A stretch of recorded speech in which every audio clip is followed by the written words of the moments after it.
Hey everybody, welcome to the Slick Tree Podcast. I'm your host, Colby Langford. The point of this show is to help improve ourselves as dogmen and to raise the quality of the dogs on the end of our lead.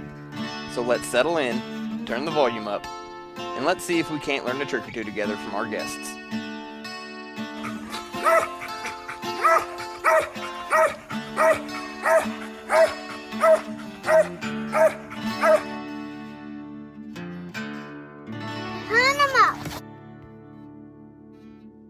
Hey everybody, you are listening to the Slick Tree Podcast.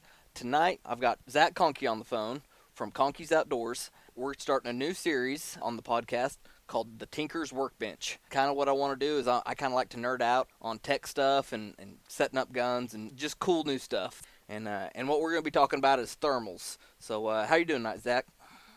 I'm doing good. I appreciate you having me, Kobe. Well, I sure appreciate you giving us your time and coming on here and teaching everybody a little bit more about thermals. Zach, why don't we start out, just in case somebody listening doesn't know who you are, tell us a little bit about yourself and about your business you've got. Yeah. So my name's Zach Conkey. I was born and raised in East Tennessee, and I grew up away from Florida. I'm here in Florida now, but I would come and I would hunt with my grandpa some, and I remember when I was 18 years old, I came down here. My parents got mad at me after my freshman year of college and sent me down here. And I spent the summer with him coon hunting, and that really got the fire going. He had red bones at the time, and we had a really good one. And I went home, bought a coon dog, and life kind of got in the way. And I didn't give him a fair chance like I should have. I worked in television for 11 years, had a family. And then when COVID happened, I moved back down here with my family. My dad's side of the family's from Florida, and my grandpa started the business back in 2007. And I remember, like, when it started, we'd made the first logo, the Conkey's logo, on Microsoft Paint. If that tells you anything, that's pretty nerdy right there. But it's grown and grown, and I enjoy being with family. I tell everybody this is the best job I ever had. I thought it'd be laid back, but it's extremely busy. But we do make time to hunt, and we're coming into a slower part of the season, so I'll get to hunt a lot more. But we sell everything that a hound hunter would need, and we try to find great products, and like thermals and lights and boots and whatever works best for people, and try to take care of people. So that's the big thing. But that's kind of a little bit about me.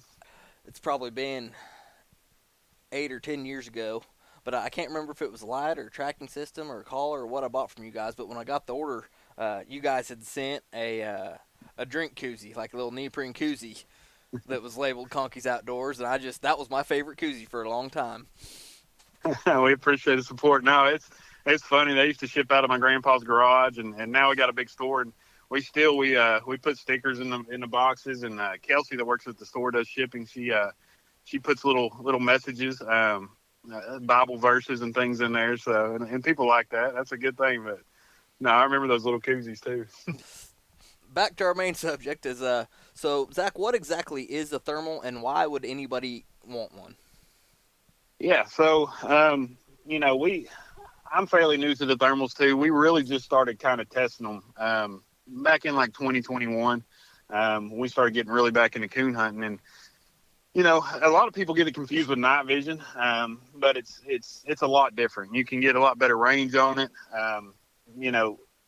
A lot of predator hunters for a long time have been using thermal scopes and stuff, right? Mm-hmm. Military people.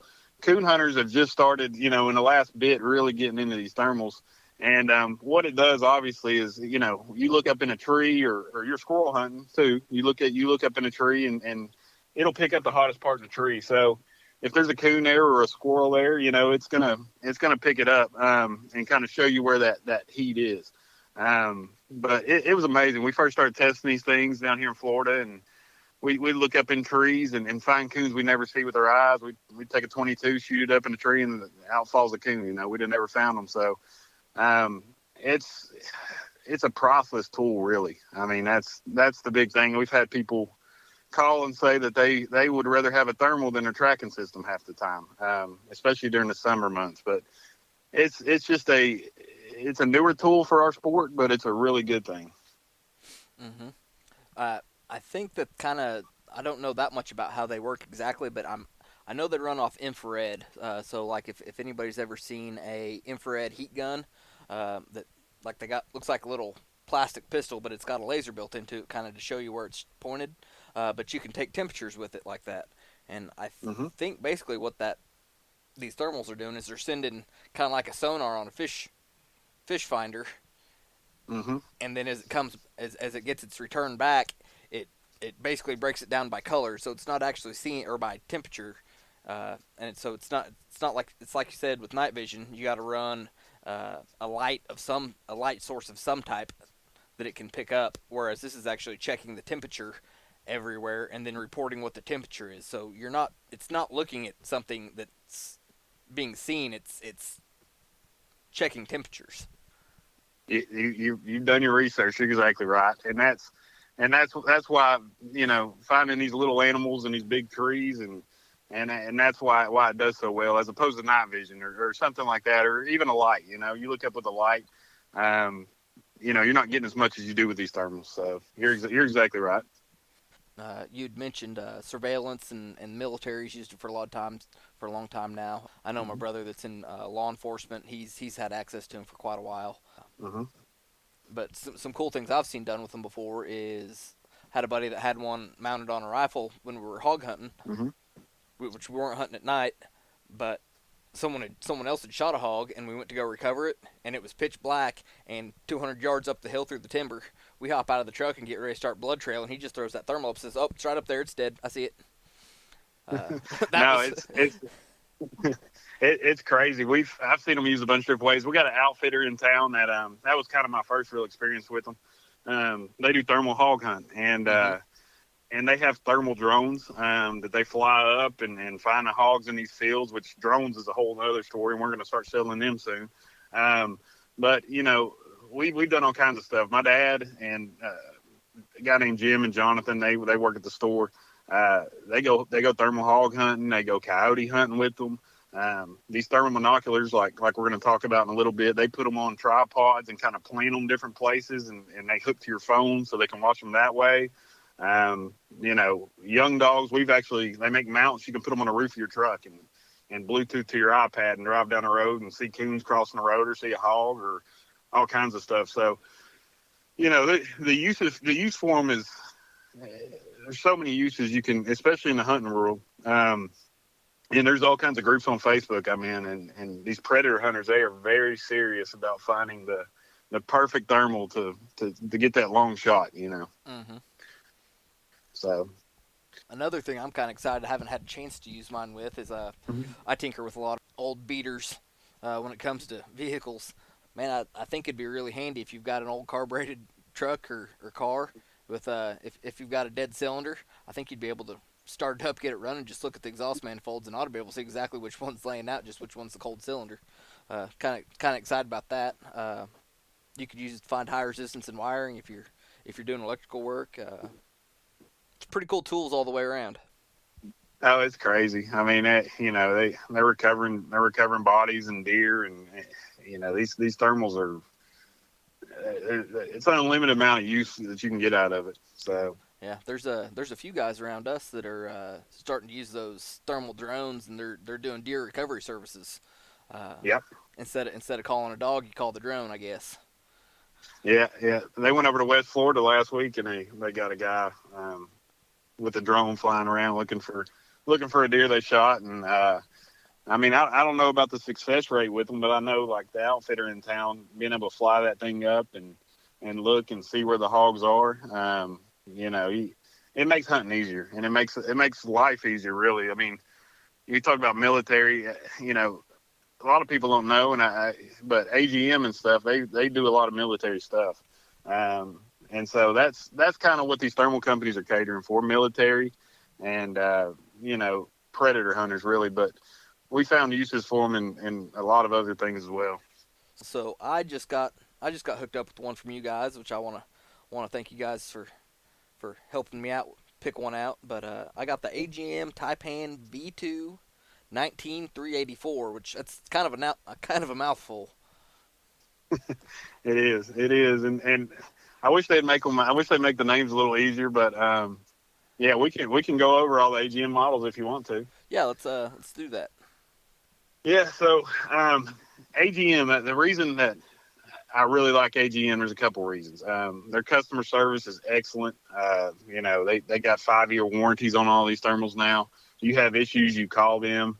That they take care of you. They also it's very easy to use. You've probably noticed that just Mm-hmm. using yours, and I can't wait to hear about your experience because we've not checked in on it. But super simple to use, super simple to update. You can do it through an app. But as far as all the models go, it's about finding models that are great for coon hunting and squirrel hunting, and finding ones that work. So, back in the day, they had one called the ASP 25, and everybody wanted this thermal.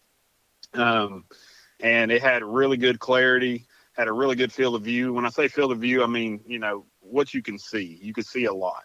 And when you're standing close to a tree, you want to be able to see a lot. You don't want to be looking branch to branch and all that kind of thing. So that was the thermal everybody wanted. They discontinued it, of course, like everything. They always come out with something new. And they came out with the Taipan series. So the Taipan series, it had a really good field of view, a little better than the ASP 25.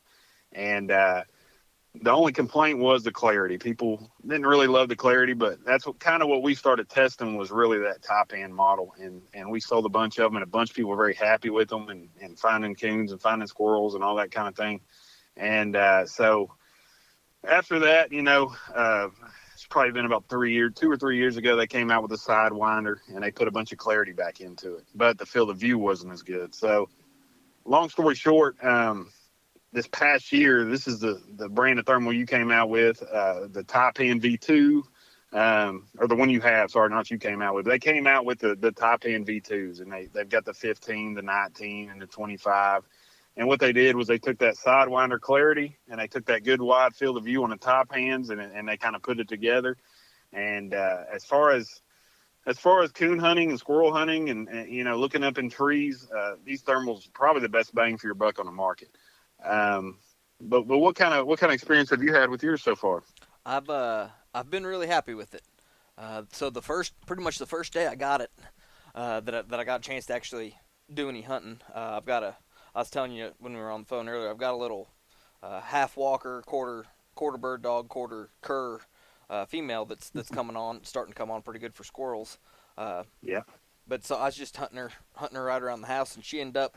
I've got a spin corn feeder pretty much just on the edge of my backyard in the timber, and she ended up, she'd never been to it before, but she ended up getting about 200 yards from where I was at over there, and ended up treeing on that right next to that feeder. Well, I go in there, and it's a big old, well, not real big, but it's a decent sized tree, but it's been dead, and the bark's coming off of it in big sheets and kind of laying out, and there ain't hardly a spot to hide anywhere on this tree for a squirrel.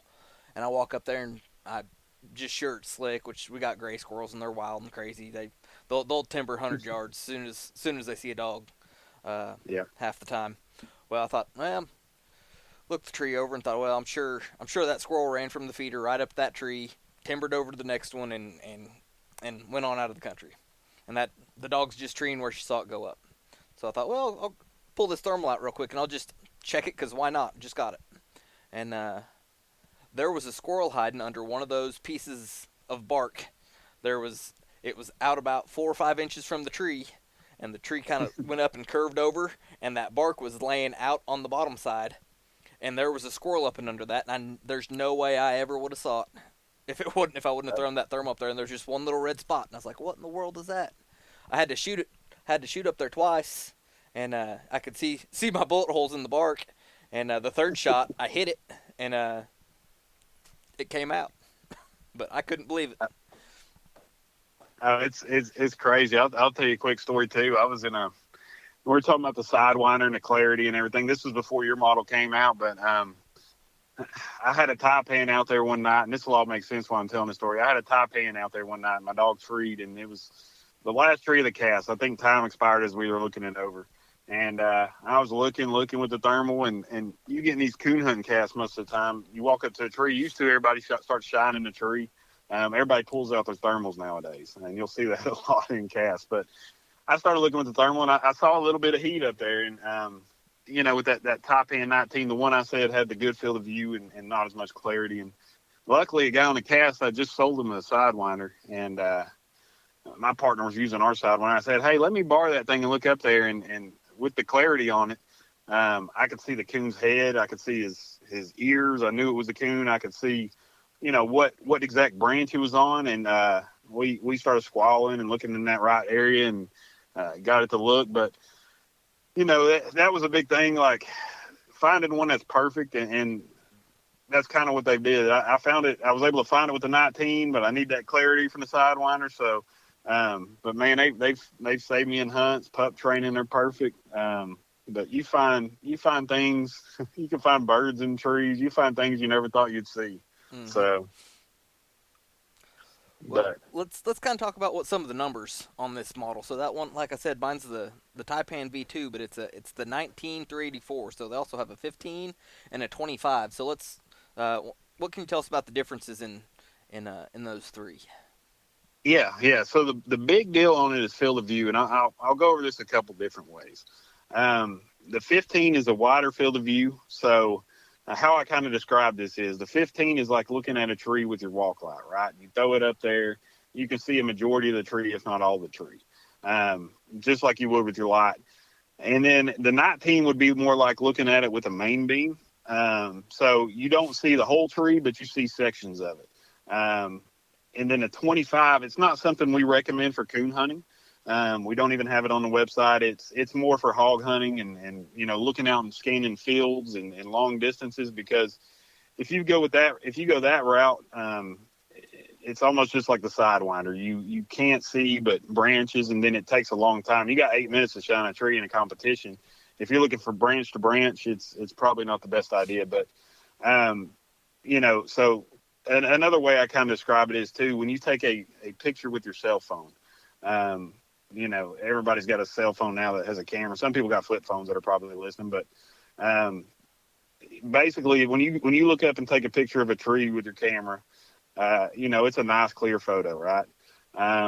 When you start zooming in on that camera phone, you probably notice it starts getting a little more pixelated and stuff. Mm-hmm. What the 19 does is it gives you a little more zoom, so you get to the top of the trees, and it takes away that pixelation. So that's the big thing. It's kind of the sweet spot in that 384 model. The clarity is really good, and the zoom is just kind of the perfect zoom. You don't want too much. You don't want too little. There's $10,000 thermals out there that are super zoomed in, and these are better for what we're trying to do. So I always tell people this: the one you bought, it's the best bang for your buck on the market. We've sent them all over the country, and people are very happy with them. On the zoom on them, like you're saying, you can zoom them in. So like the 19, just kind of what I think I figured out on. Haven't checked to make double sure, but I think that first number is basically just the base magnification. So like the 15 model is a 1.5x, whereas the 19 is a 2 and the 25 is a 2.5. So that's right. So like with the 19, when you're just looking at it through it normal, it's on 2x. If you hit zoom, it bounces to 4x, then 8x, then 16. Whereas I believe the 2.5 or the 25 model would go 2.5 to 5 to 10 and end up most zoomed on 20x, and then the 1.5 or the 15 model would end on 12. But I think that's So how that'd work out. yeah, and the funny thing is, a lot of people don't know this too. When these things first came out, if you had a 15 or a 19 and you threw it up there and looked through all the zoom started out on 1. It was like the 1 power, and they went in and kind of redid it based on the field of view.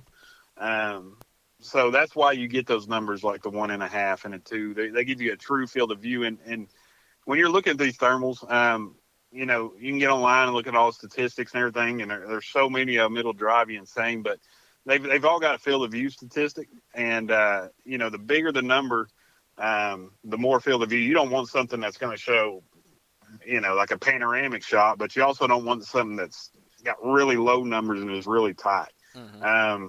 And people get kind of confused with the zoom about the 1.5, the 2 powers. But I tell people, that's important, but also look at that field of view number. And that's going to give you a better idea of what you're kind of getting. Mm-hmm. But you've done your homework. I'm impressed with the short time you've had it. So, Well, and I've been window shopping for them for a while, and it's kind of like I said in the beginning. Like I'm kind of I kind of geek out on stuff, and I love doing research.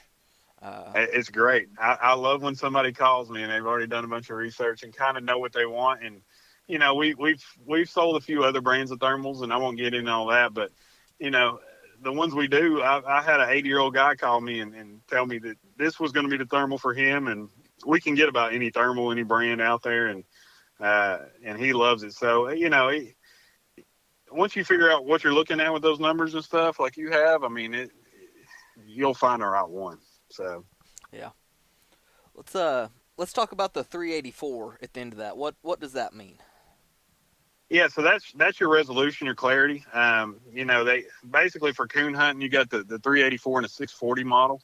Um, you know, we have some 640 model thermals we've been testing, and really, I tell everybody this that's thermal shopping and talking about spending a lot of money on these things. Um, there's an old saying. I think there's a bunch of ways to skin a cat or something like that. I don't remember exactly how it goes, but there's a bunch of ways to find a squirrel and a coon up there. But that's your resolution number. AGM had a model we did have on the website that, some of these hog hunters and stuff would like, but it was a 256 model. Mm-hmm. And, $600 people were drooling over. They thought it was going to be the best, but the resolution, when you're looking up at these trees, you want something that's not going to pick up all this residual heat. You want something that's going to, kind of block it all out and give you a clear view. So, there was a lot of people that got that thermal and were unhappy with it. And when people would call, we'd kind of not recommend that for coon hunting, maybe if they were doing something else. But I wouldn't go any lower than a 384 model. That's kind of the lowest you want to go on these things. Mm-hmm. One thing I have noticed about that one with mine, not so much of an Mm-hmm. issue with coon hunting probably, but on Mm-hmm. real bright sunny days, squirrel hunting, it can be a little bit tough because them limbs will start heating up in the sun. And Mm-hmm. but you get a overcast or a mostly overcast day, man, they work awesome. Oh yeah, yeah, and you know, uh, there's a couple things that affect these things in the woods, and they're not perfect. And I tell people this, and I'll tell you a story why they're not. But you know, branches that sit in the sun all day, they're going to pick up heat all day, and then when it comes nighttime, or especially during the daytime, you're gonna see some heat on those branches. Um, Humidity. I think you've bought yours at a time where it's probably, I don't know how the weather is your area, but during the summer here, we got like 80-90% humidity. These thermals don't work as well. We put out some videos, and the big thing is people don't understand is, out of the box, you do have to do some tinkering. Um, all these AGM models, they have jungle mode on them. So, uh, it is kind of speaks for itself. It's made for looking in the woods. The big thing is the contrast and brightness. If you're I tell people when you get one of these things, go out in the yard. If you can find a squirrel in the tree, great. If you can tree a coon that very night, great. And you have time to sit there, but you can even go outside and just look at your dog in the pen and just make adjustments on that contrast and brightness. A lot of times it's turning the brightness down and the contrast down, or turning the brightness down and the contrast up. But what you're trying to get is the background to look like a blanket. So the trees and foliage and all that kind of thing to look like a blanket that's real dull and the picture ain't as clear, but you really want that heat off that animal that you're looking at to glow. But yeah, like you said, I mean, really sunny days, really warm nights, really humid nights, it is a challenge. And even for example, the only time I've ever really, and I've seen this a couple times, the only time I've really seen it where it doesn't work at all is we hunt in a lot of swamps. We're down here in Florida. A raccoon will run right in the swamp, get soaking wet, climb a tree, and it's air temperature. You can look right at that raccoon sitting exposed on a branch, and it looks like nothing's there. Hmm. But for the most part, you'll find a lot more than you would with your naked eye. It's just sometimes, on humid nights, you might want to leave in the truck, but Yeah, still, you're still going to have a better shot at finding what you're looking for. yeah, they're a tool for sure, and they're a lot easier to find when they're actually there too. Oh, absolutely, absolutely, yeah. I post these ads and tell people lion coon dogs hate them or lion squirrel dogs hate them because I mean it's true. It's the best tool for training pups too. I mean, competition hunting, great. You know, I mean, you go to competition hunting, everybody has a thermal now on these big money hunts and stuff. But you know, just knowing if your pup has it or not, that's what makes a world of difference. So, um, but yeah, I mean, the model you have, I mean, I'll talk about prices too if you don't care. You know, That's fine. yeah, it's $1,400. You know, the 15, which shows that wider field of view, is $200 cheaper. The big advantage on yours, you got an extra focus knob you've learned about, and taller trees and stuff. It's great. And like I said, don't even go with that 25 model as far as AGM goes, or you're gonna be hurting yourself a little bit. But um, yeah, that's the best bang for your buck on the market. Hmm. I stand by. Yeah, that I was kind of wondering on that 15 model how much so the 19's got an adjustable objective Mm-hmm. on the view That's right. or on the sensor end, which Mm-hmm. it's got an adjustment for the viewer side as well. But that playing with that adjustable objective, it makes a really big difference in the image quality that it's producing. It does, and you know, a big thing too. Like I saw a guy at Grand American, and you know, he brought a 15 over to me, and I looked through it, and I knew exactly what it was when I saw it. Something people don't think about too. Now, everything in your life, like your Garmin, for example, or your television at home, or you know, everything requires an update now. Your cell phone, for Hmm. example. Um, these thermals, you can actually, if you keep these things updated, you'll get a lot.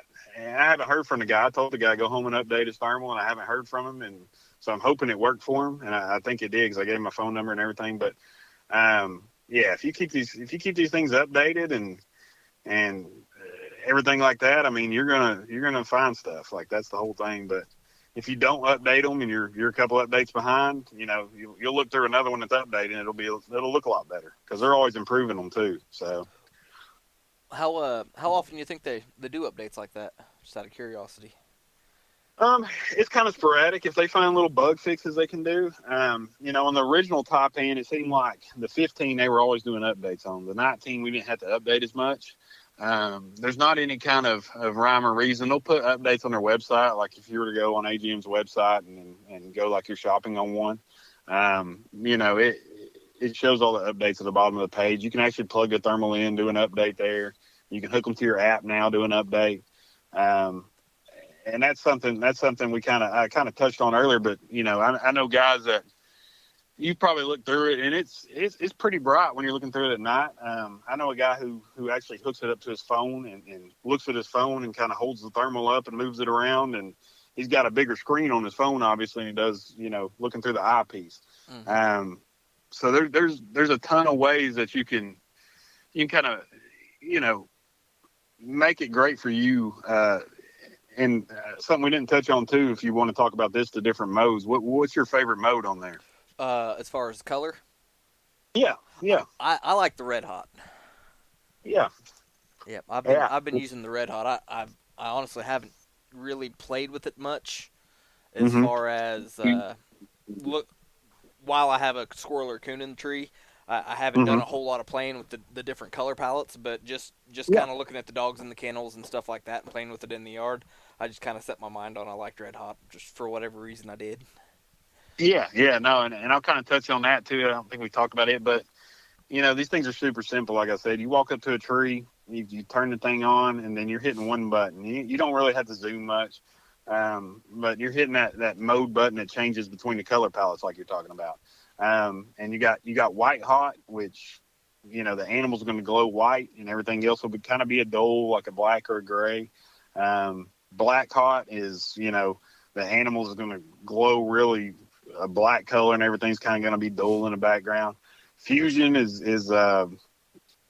it's more of like everything's kind of purple, and then Yellows and you know that purples that and oh oranges. yeah. It's kind of confusing when and it takes a while for some people to adjust to see what they're looking at. But yeah, the orange will be the fiery orange color will be the, you know, the coon or the squirrel, and then, you know, red hot like you're talking about. I think it's improved some on this model. Uh, Red Hot on any thermal model is not always perfect, but the animal will glow red. It'll be white and then it'll have some red on it. But um, you know, everybody's got a different favorite. I like Black Hot. You like Red Hot. My grandpa likes Fusion. I think Corey actually likes White Hot. So it's kind of a preference thing. But another thing is, you know, and you'll notice this as you keep playing with it. Some days you might find that another mode works better than the one you like. So it's just something to get used to. And you know, I look through every mode when I get up on a tree if I don't find what I'm looking for, you know. So and then if I go through every mode, then I'm just really disappointed. But but Do you ever use the picture-in-picture mode on yours? I don't. I'll tell you this, you know, for what we're doing, I have not. But back in the day, you were talking about putting these things on guns and all that kind of thing, you know.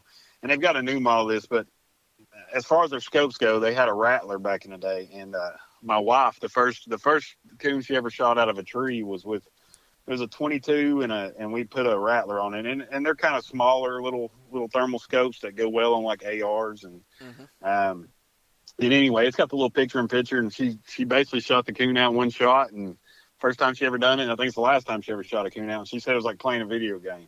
Because you got the little crosshair, you got the little picture-in-picture, which the picture-in-picture, you know, for people at home, it's a zoomed-in version of what the overall scope's looking at. And, you know, they've come out with some other models. They came out with the Adder, and the Adder looks more like your traditional scope you're used to. And now they've got the Rattler V2. But for the thermal monocular, I've not used the picture-in-picture mode. What do you think about it? You know, I haven't really had any reason to need to zoom. I could see if you were. I've got some buddies that like to do a lot of predator calling, and they run thermals at night. And I imagine sooner or later I'll probably go with them. And if you were setting up calling coyotes, I could see doing it.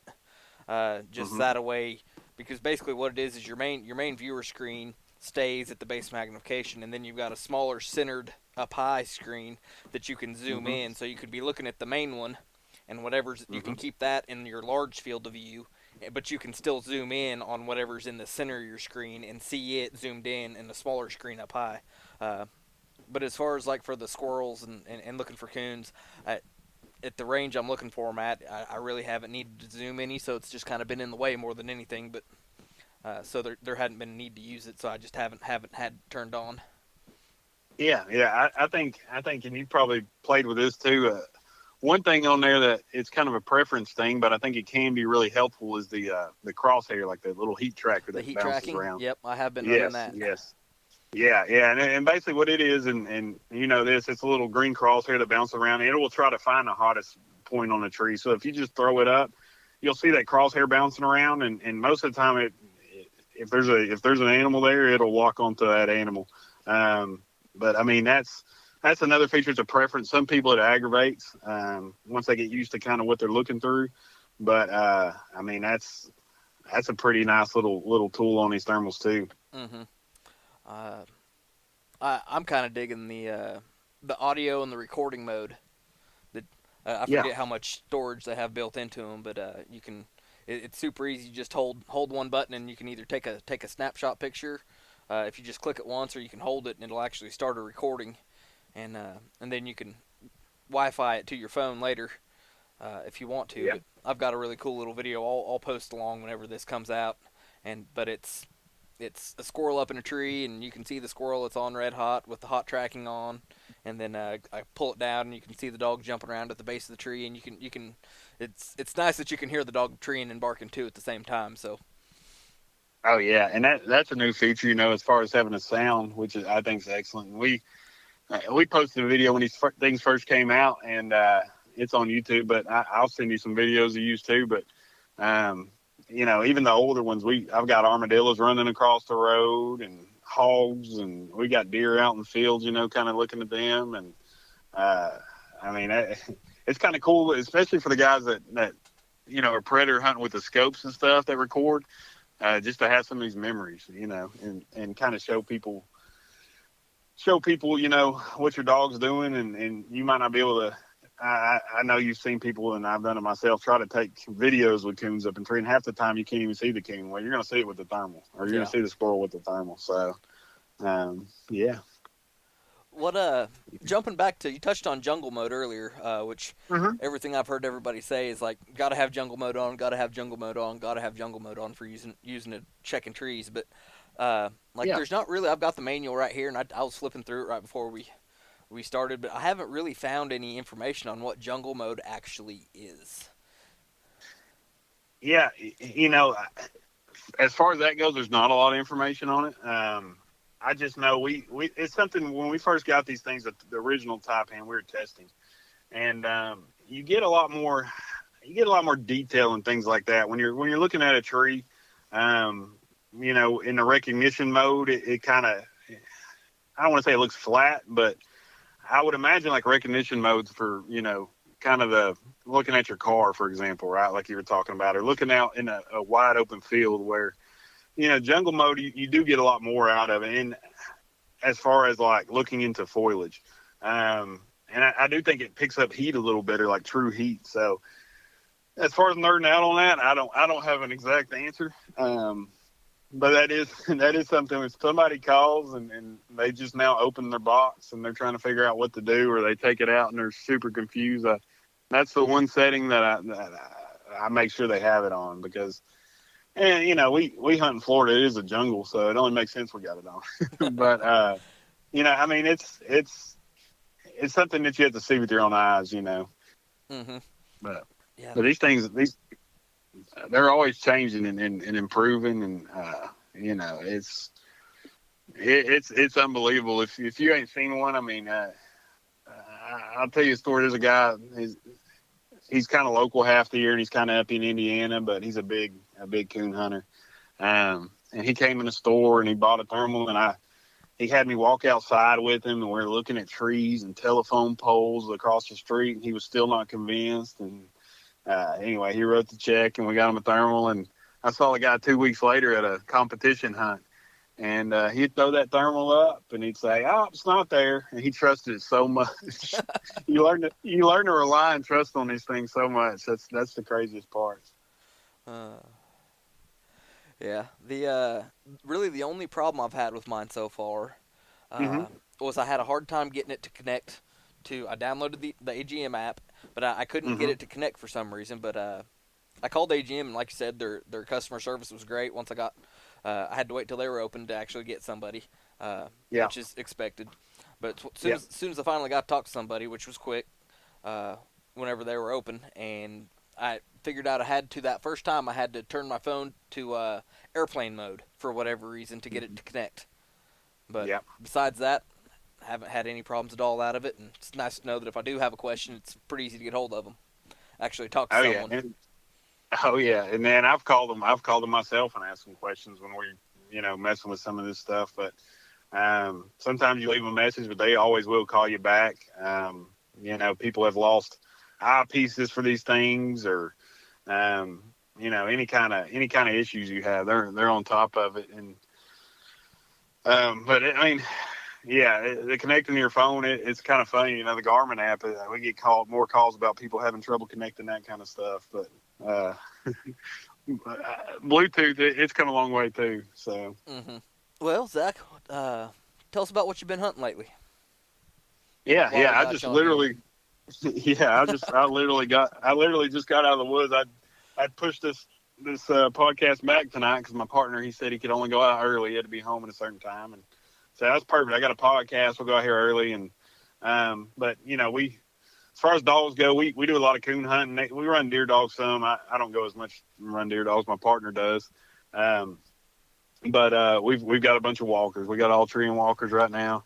Um, all kinds of different breeds, and we're trying to find something that works. But in Florida, we got the state hunt coming up next week, or whenever this releases. It's coming at the end of January here, and they got a pro classic next night. But there's really not a lot of big hunts in Florida, so we kind of get these dogs ready, and if we really like them and think they can go in some good hands, we'll send them up north and send them on their way and give them a good opportunity. But we hunt a lot of pups, so there's a lot of of really good nights and that we're happy, and there's a lot of really bad nights that we're not so happy. So, but it's a passion. We're out here. It's kind of funny when the store's super busy, we don't hunt as much. But now that it's slowing down a little bit, and mostly because people are getting snowed in, and it'll pick back up during tax season stuff. But we go out some weeks, 4 to 6 nights a week. A couple summers ago, we were really motivated. We were out there like 6 or 7. So we hit it pretty hard. But a lot of coon hunting. I was telling you, squirrel hunting. I don't really know a lot of people crazy enough to squirrel hunt in Florida. It's so thick. So are you in the part of Florida? You said you're in the jungle. You guys have a python problem there, or is that in a different part? We don't. We're blessed. We're up like right south of Jacksonville, kind of right butted up to St. Augustine. All the pythons and the big snakes, they're further south. They haven't made it up here yet. I think it's too cold for them. But knock on wood, and I guess the year was over. Last year we didn't get a single dog bit by a snake. We got a lot of water moccasins, and obviously everybody likes to talk about gators. We know where the gators are. We try not to put the dogs out near them, but pythons and those big old snakes, we don't see a lot of them, so that's a good thing. Well, good for you. I was going to say, I was wondering if it hurt the coon. They talk about the way they talk about it. Those pythons, where they're the problem, they aren't hardly even a coon around there anymore. Oh yeah, no, they got all these big hunts and stuff, and I'm sure you watch Swamp People. There's a guy local that goes down there and kind of helps them wrangle them up and stuff. But it's an invasive species. They're a big problem down south, and it's ruined a lot of areas. The habitats and the environment, and I definitely don't want to see one of those in the woods either. So yeah, they can stay down there. But no, we've got about every animal. We've got bears. We've seen Florida panthers on camera. I got a crazy wipeout dog that treed 2 bobcats the other night. We don't have a huge coon population, to be honest. We've got some, but they're spread out. You gotta feed them religiously to have a good population. But we got plenty of deer. I'll tell you that. If you got a dog that likes to run deer, you don't want to have them down here. So yeah. But well, Zach, I sure appreciate you pulling over on your way home and taking the time to make the phone call and talk to us. Of course. And you need anything, anybody who's listening ever needs anything, just holler at us. We're open 6 days a week, and we love talking thermals and lights and literally anything hunting supply needs, or you want to talk dogs, just holler at us. How can people find you? I know I was looking at your website earlier just to make sure I knew it was Conkey's, but I couldn't remember if it was Hound Supply or Outdoors. And yeah. I mean, you guys got about anything a coon hunter could want on your website. Oh yeah. And anything our biggest customer, a lot of people don't think about, our biggest customer are the deer dog guys. And coon hunting a close second, and squirrel hunters and bear hunters. But Conkey's Outdoors is our official name. We kind of made it easy for people. If you type in conkeys.com, if you just type in Conkey's in Google, we will probably pop up on your page. But that's our website. We do have everything. We try to keep it simple, organized, easy to shop on. And then you can always call us, of course, 904-692-1568. If you'd rather call and talk about products, we'll love to talk to you too. It's fun. We went to Great American a couple weeks ago, and I talk to a lot of people on the phone every day. That's pretty much my job. And I got to meet a lot of people I've had these phone relationships with, in person. So, never hesitate to reach out. Gotcha. All right. Well, thanks again, Zach. And everybody else, take care and keep wearing out that boot leather. Thanks for having me, bud. Yep. I just want to give everyone that's listening a sincere thank you. Getting this podcast going has been a project. I really hope you're enjoying it, and if you don't mind, give the show a good rating and review wherever you're listening to it at, or share it on your social media to help get some traction. I appreciate it, and I'm looking forward to your feedback.